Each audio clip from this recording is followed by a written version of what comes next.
नमस्कार, मैं अनूप सिंह एक और व्यंग्य बाण के साथ आपका स्वागत है दी धमक.com में। प्राचीन राष्ट्र में आधुनिक नीति शास्त्र का वार्षिकोत्सव का दिन नजदीक आ रहा था।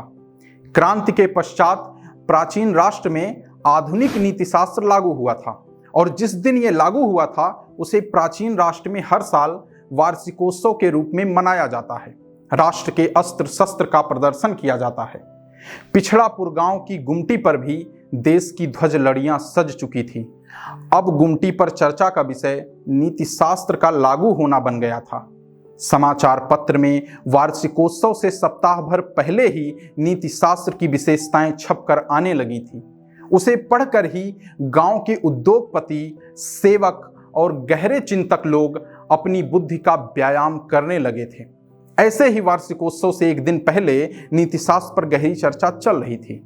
सभी अपने अपने हिस्से का ज्ञान एक दूसरे को पिला रहे थे, कभी सहजता से तो कभी जबरदस्ती। गंवार दास चाय के साथ साथ अपनी सहमति और असहमति भी ले दे रहे थे और बुद्धि पिचास लगे थे नीति शास्त्र के लागू होने की गौरव गाथा को बढ़ा चढ़ा कर सुनाने में। बुद्धि पिशाच सबको नीति शास्त्र की विशेषताएं बता रहे थे कि प्राचीन राष्ट्र का नीति शास्त्र सबसे मोटा नीति शास्त्र है अखिल ब्रह्मांड में। प्राचीन राष्ट्र का नीति शास्त्र कई राष्ट्रों के नीति शास्त्रों को पढ़कर लिखा गया है। प्राचीन राष्ट्र का नीति शास्त्र सबसे ज्यादा नीतियों वाला नीति शास्त्र है। इतनी ज्यादा नीतियां लिखी हैं कि एक एक बात साफ हो जाती है। हमारे नीति शास्त्र में लचीलापन भी है और कठोरता भी, और प्रजा अपने प्रताप से शासन करती है। क्या खूबसूरती से लिखा गया है। बुद्धि पिशाच की इन बातों से लगभग सब सहमत ही दिखे। इसमें गंवार दास ने भी सहमति जताई। एक खेप की चाय सुड़कने के बाद दूसरे खेप की चाय उबलनी शुरू हो गई थी और नीति शास्त्र पर विमर्श भी अत्यंत गहरा होता जा रहा था। चर्चा इतनी गहरी हो गई थी कि उसमें सब डूबने भी लगे थे। कोई चर्चा में डूबकर नीतियों का मोती खोज कर ला रहा था तो कोई जलकुंभी। चर्चा नीति सम्मत चल ही रही थी कि बुद्धि पिशाच को उनकी बुद्धि कुलबुलाने लगी। बुद्धि पिशाच गंवार दास को छेड़ते हुए बोले कि देखिए, बाकी सब तो ठीक है, लेकिन जब से सीधी समिति वालों का दरबार में दबदबा बढ़ा है तब से नीतियों की संख्या को घटाया जा रहा है। नीति शास्त्र की आत्मा को कुचला जा रहा है। अब गंवार दास पर आन पड़ी कि वो अपनी सीधी समिति के कार्य को सही साबित करें। गंवार दास ने लंबी सांस और सबकी ओर मुखातिब होकर कहा, देखिए, बाकी बात ऐसन है कि बहुत ज्यादा नीतियों के बोझ से राज व्यवस्था ठीक से चल नहीं पाई रही थी। उल्टी समिति वालन तो हर समस्या के लिए एक नीति बनाई के छाप देते थे शास्त्र में और डंके पीट देते थे कि देखो हमने कुछ कर दिया है, बाकी सब भगवान भरोसे। अरे, हमारी सीधी समिति समस्वय को समाप्त करती है, केवल नीतियां नहीं बनाती। और ये बुद्धि पिशाच का बताएंगे। इनकी ही समिति ने आपात युग में जबरदस्ती नीति शास्त्र में उलूल जुलूल का बदलाव कर दिया था जिसका कौनो जरूरत नहीं था। बुद्धि पिशाच इतने पर तो भड़क गए और जो अलथी पलथी मार के बेंच पर बैठे थे चप्पल पहनते हुए गंवार दास पर हावी होने की मुद्रा में बोले, नहीं, क्या बकवास कर रहे हैं बे तू गंवार ससुरे, जानता क्या है बे नीति शास्त्र के बारे में? राजधानी के विश्वविद्यालय में पढ़ा हूं मैं, और तू मुझको समझाएगा नीति शास्त्र में क्या ठीक रहेगा और क्या नहीं?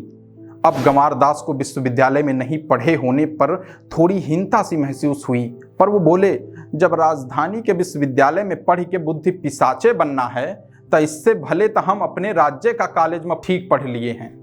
गंवार दास के रिप्लाई पर बाकी सब ठठाकर हंस पड़े। आगे गंवार दास ने बुद्धि पिशाच को औकात में लाते हुए कहना जारी रखा, यहाँ कम से कम समझदारी के साथ साथ संवेदना का भी पढ़ाई हो गया है। देश समाज की स्थिति में फालतू का प्रलाप तो नहीं करते हैं ना।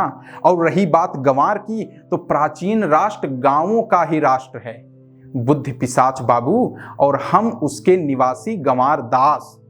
तभी कबीर दास की आत्मा भी मदमस्त गाते हुए गुजरी, पोथी पढ़ी पढ़ी जग मुआ, पंडित भया न कोय, ढाई आखर प्रेम का, पढ़े सुपंडित होए।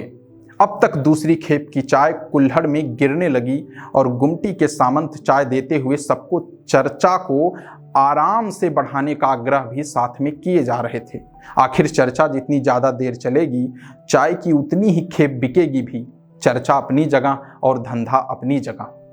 फिर से चाय सुलगना शुरू ही हुआ था, तभी नगर की ओर से आने वाले मार्ग पर एक ठेलिया और उसके पीछे गांव की ही सबरी बाई आती हुई दिखाई दी और नजदीक आने पर उनके रोने की आवाज भी सुनाई पड़ने लगी। अब गुमटी पर बैठे सबकी चेतना जागृत हुई और सब ठेलिया पर एक लाश भी देखने लगे। सबका चाय पीना रुक गया। पास आने पर सबरी बाई और जोर से रोने लगी। आखिर गांव आ गया था। माजरा जानने को सब उत्सुक थे। सभी चाय छोड़कर उनके पास गए और पूछा तो पता चला कि सबरी बाई का बेटा नगर से कमाकर गांव लौट रहा था, तभी स्टेशन के पहुंचने के पहले ही कहीं गायब हो गया था। 2 दिन फोन पे बात नहीं हुई तो सब नगर के स्टेशन पर गए थे रिपोर्ट लिखवाने, लेकिन पुलिस ने कहा कि वो पता नहीं कहाँ खोए हैं। वो क्षेत्र हमारे थाने के अंदर आता है या नहीं ये हमको नहीं पता है। सबरी बाई ने बताया कि उनके रोने पर भी रिपोर्ट नहीं लिखी गई। उन्होंने कहा, साहब हमारा बिटवा खोया है, कोनो थैला बैग नहीं, लेकिन कोनो कार्रवाई नहीं हुई। हफ्ता भर परेशान रहे हम लोग, तो एक दिन स्टेशन की सड़क के किनारे बिटवा की लाश मिली है। इसको लेते आए हैं कि गांव को मिट्टी ता नसीब हो जाएगा। सबरी बाई चली गई। सभी गुमटी की बेंच पर वापस आकर बैठ गए। चाय ठंडी हो गई थी। वहां मौन था। सबका मन केवल विचार पर ही अटक रहा था कि राम राज्य बस एक सपना ही है, उसे बस सपने के रूप में ही देखा जा सकता है। सबरी बाई की कुटिया में अब राम नहीं पधारेंगे। आधुनिक क्रांति हुए इतना साल हो गया, लेकिन सबरी बाई की रिपोर्ट तक नहीं लिखी जा सकती। सारा कागज नीति शास्त्र को मोटा बनाने में जो खर्च हो गया था। नमस्कार, मिलते हैं अगले व्यंग्यबाण में। कैमरे के पीछे हैं विकास जी।